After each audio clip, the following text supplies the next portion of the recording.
Automobile రంగంలో ఇప్పుడు నడుస్తోంది ఈవీ శకం. గతేడాది ఇండియాలో ఎలక్ట్రిక్ వాహనాల అమ్మకాలు 20 లక్షల మార్క్ను దాటాయి. ఇది 2023తో పోలిస్తే 24% ఎక్కువ. ఈ ఏడాది 2025 అంతకు మించి అన్నట్లుంది ఈవీ సేల్స్.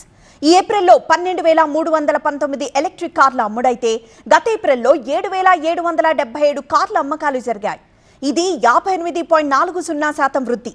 ఇదొక్కటి చాలు దేశంలో కరెంట్ కార్ల స్పీడ్ ఏ రేంజ్లో ఉందో చెప్పడానికి.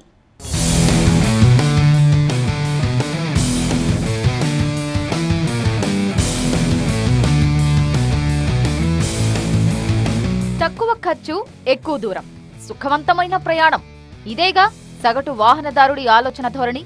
అందుకే ఎకో ఫ్రెండ్లీ, బెటర్ మైలేజ్ నిచ్చే సిఎన్జి వాహనాలపై మోజు పెంచుకున్నాడు. దానికి నెక్స్ట్ వర్షన్ ఏంటంటే ఎలక్ట్రిక్ వెహికల్స్. పెట్రోల్, డీజిల్ వాహనాలతో పోలిస్తే ఖరీదు కాస్త ఎక్కువే అయినా మెయింటెనెన్స్ ఈజీ కావడం, ప్రభుత్వ ప్రోత్సాహకాలు పెరగడంతో ఈవీల జోరు టాప్ గేర్లో నడుస్తోంది. ఇప్పుడు ఎలక్ట్రిక్ వాహనాలకు గవర్నమెంట్ 100% ట్యాక్స్ ఎగ్జంప్షన్ మరియు ఫీజు ఎగ్జంప్షన్ 2026 డిసెంబర్ వరకు ఇచ్చింది. సో ఈ 2 years ఇవ్వడం వల్ల మనకు అంతకుముందు 2 వీలర్స్ 4 వీలర్స్కి ఇంత లిమిట్ ఉండేది, ఇప్పుడు అన్లిమిటెడ్ చేయడం జరిగింది. సో దానివల్ల మనకు సేల్స్ బాగా పెరుగుతున్నాయి. ముఖ్యంగా అంతకుముందు కార్లు లిమిట్ ఉండడం వల్ల 8,000 కార్స్ లిమిట్ ఉన్నాయి. ఆ లిమిట్ తీయడం వల్ల కార్లు ఎక్కువగా పర్చేస్ చేస్తున్నారు.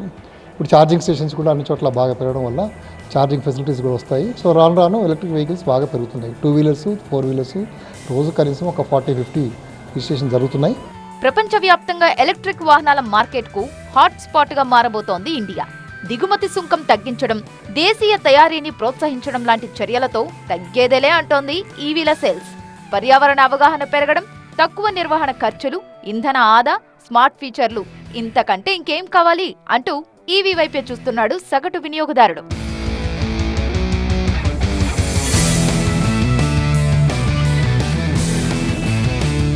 గ్రామీణ ప్రాంతాల్లో సైతం ఛార్జింగ్ స్టేషన్ల సంఖ్య పెంచడం, పెట్రోల్, డీజిల్ వాహనాలకు దీటుగా బ్యాటరీ ఖర్చును తగ్గించడం, ఎలక్ట్రిక్ వాహనాలపై వినియోగదారుల్లో అవగాహన పెంచడం లాంటివి చేస్తే ఎలక్ట్రిక్ వెహికల్స్ అమ్మకాలు ఇంకా పెరిగే ఛాన్స్ ఉంది. తెలంగాణలో అయితే ఈవీల దూకుడు మామూలుగా లేదు. మన clean and green energy policy 2025లో ఛార్జింగ్ స్టేషన్స్ పీపీపీ మోడ్లో పెట్టడానికి నిర్ణయించింది.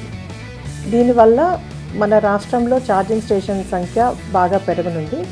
ప్రస్తుతం మన రాష్ట్రంలో 1036 ఛార్జింగ్ స్టేషన్స్ ఉన్నాయి. 4 వీలర్ ఛార్జింగ్ స్టేషన్స్, ఇవన్నీ ఫాస్ట్ ఛార్జింగ్ స్టేషన్స్. ఈ ఛార్జింగ్ స్టేషన్స్లో ఒక 20 నిమిషాల్లో ఎలక్ట్రికల్ కార్ అనేది 80% వరకు ఛార్జ్ అవుతుంది. 2035 లోపల 12,000 ఫాస్ట్ ఛార్జింగ్ స్టేషన్స్ పెట్టడానికి రాష్ట్రమంతటా పట్టణాల్లో, మండలాల్లో, గ్రామాల్లో ఎక్కడైతే అవసరం ఉందో అక్కడ పెట్టడానికి నిర్ణయించింది.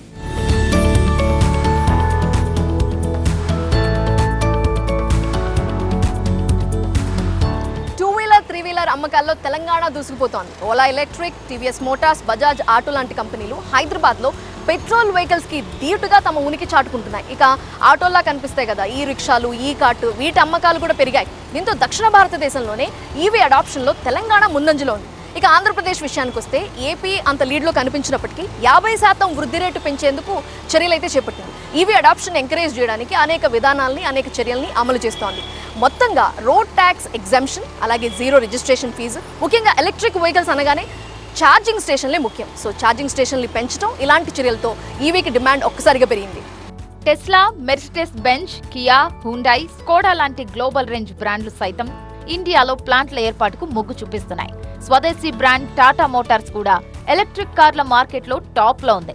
అటు కొత్త ఎలక్ట్రిక్ వాహన విధానం కింద 15% సుంకంతో రాబోయే 5 ఏళ్లలో ఏటా 8,000 కార్లు దిగుమతి కానున్నాయి. మొత్తంగా 2030 నాటికి 75 లక్షల ఎలక్ట్రిక్ వాహనాలను విక్రయించడమే లక్ష్యంగా కదులుతోంది ఇండియా.